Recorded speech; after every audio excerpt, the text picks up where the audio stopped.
You know what it is? It's your boy right here, Young Guru, straight out of that Rock Nation camp. I'm checking out Hip Hop Chronicles each and every time. They call me Young Guru, they call me the Beast, aka Hank McCoy. Hip Hop Chronicles, check it out each and every time. UK stand up. Young Guru in London. I saw you, what was that, a week and a half ago? Yeah, a week and a half now. I'm in your city, man. I see how it is, and you know, shouts to Will. Yeah, tables turn. Yeah, man. definitely. So you out here, you're doing Electronica's album? Jay Electronica's album? Coming out to check. You know, Jay Electronica signed to Rock Nation now, so he's part of he's always been family to me, just personally, but now officially business-wise, he's family. So just trying to make sure that this project is straight and see where he's at and how I can help. You know How's it sounding? Sounding crazy. I know you're gonna say that, but what it is for me is that, to me, he's so special, and I always use that reference of him being Neo. Like, he's like the one to me. So I want to make sure that the industry side doesn't pull him away from what he's trying to actually accomplish, and I also want to make sure that he brings something that they can sell.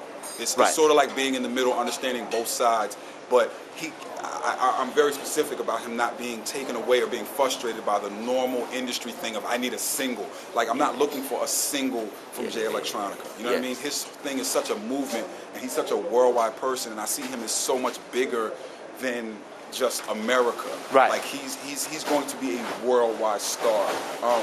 One of the ways that I try to describe him is that, you know, a lot of rappers are like, I represent the hood, and we represent low-income areas and the problems that come from that. Yeah. Jay Electronica represents low-income people of the world.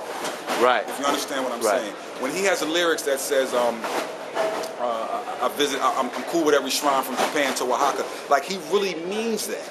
Like, that's him. He's not, when you see the videos that he puts up of him traveling around the world, that's not like, let me go to this place and film a video. That's, I'm actually in this place, so just film me while I'm here so you can see what I'm doing.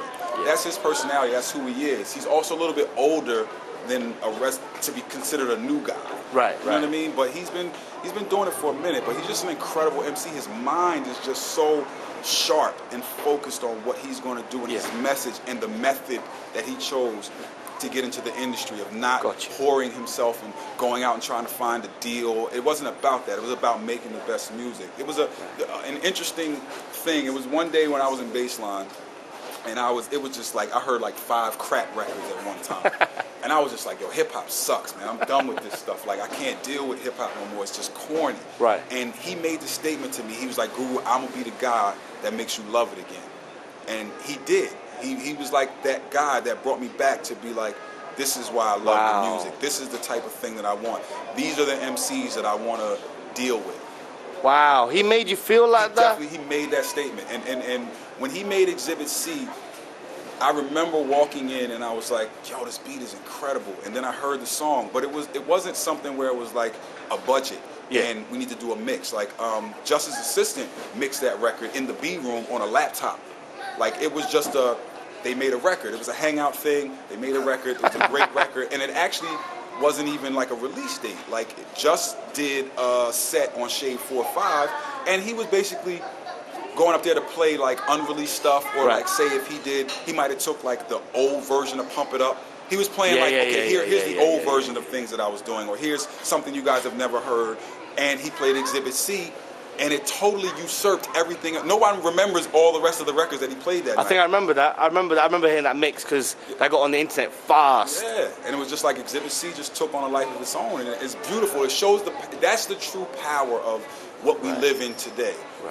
That record could blow up and then go, okay, well, if we're going to sell it, let's just put it on iTunes as a single. But it wasn't planned. It was just a natural thing that happened. Natural progression. What's in your stash? I had a nice little interview Jay did with Peter Rosenberg and Cypher Sounds, where he said for Blueprint 3, he had Vibes Cartel come in the studio. Yeah, it wasn't. I was going to correct Jay. It wasn't Vibes Cartel, and he almost got me murdered.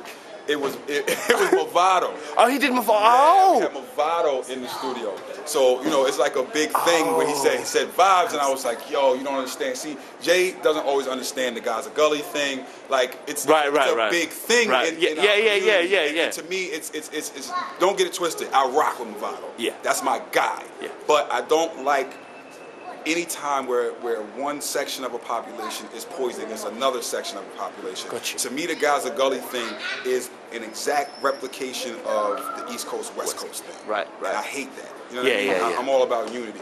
But to answer your question, I probably have about 4 or 5 albums worth of unreleased Jay-Z stuff. Okay, so he's probably done features that we've not heard of. What's in your stash, Guru? What's in your stash? Man, give me some exclusives out here. Like, I'm struggling. I'm a struggling blogger. I need some help. I got so much stuff. The Mavado stuff I wish would have came out. Like Mavado killed it. It was a song called Honor Hove. And Honor Hove? Yeah, and this Mavado just goes in on it. But Jay, there's stuff like some of it's gotten out. Like Early This Morning was never supposed to come out, but that got out. Jay has this one song that I love. I listen to myself. What is the Hello Young Lady? And you know, he just won't put it out. Like Jay will do something and then he'll just be like, I don't like it, or he won't finish it. And he might be sitting there with 2 verses and don't have a 3rd verse, or it's like the most. The perfect example is Lyrical Exercise. Yes. I had to force him to do that record. Really? Because he came in and he murdered the first verse, and then this, you know, we're doing Blueprint, so he's doing all the rest of these incredible records. So then he started like not listening to Lyrical Exercise, and I'm like, yo, this. I call those my barbershop records. I'm like, I need that record for when I walk into the barbershop and I'm arguing for you. Right. Got you. So I would press him every day. I'm like, yo, finish Lyrical Exercise, please.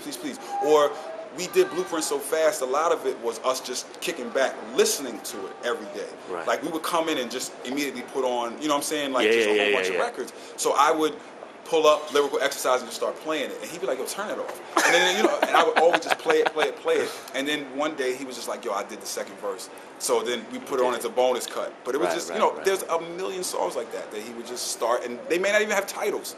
They're just like songs and ideas that he would start, and then but they're not released for a specific reason.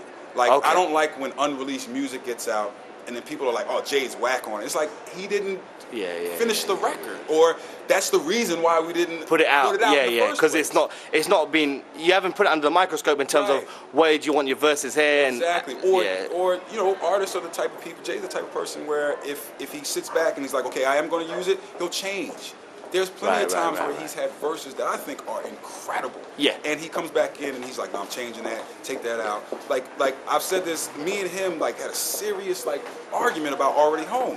Because he wants to change the verse. I'm like, no, these verses are perfect. What are you doing? Yeah. But that's his wisdom. And a lot of times I've learned to trust his wisdom.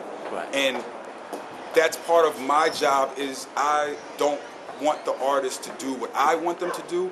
I want to facilitate them being the best them. They can, right.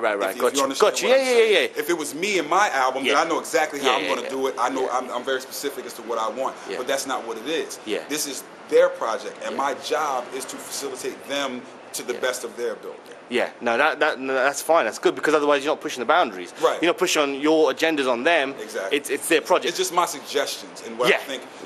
What I think is one of the key things that I have is that I still have the ability to walk the street. And I have the ability to like get honest opinion in a barbershop.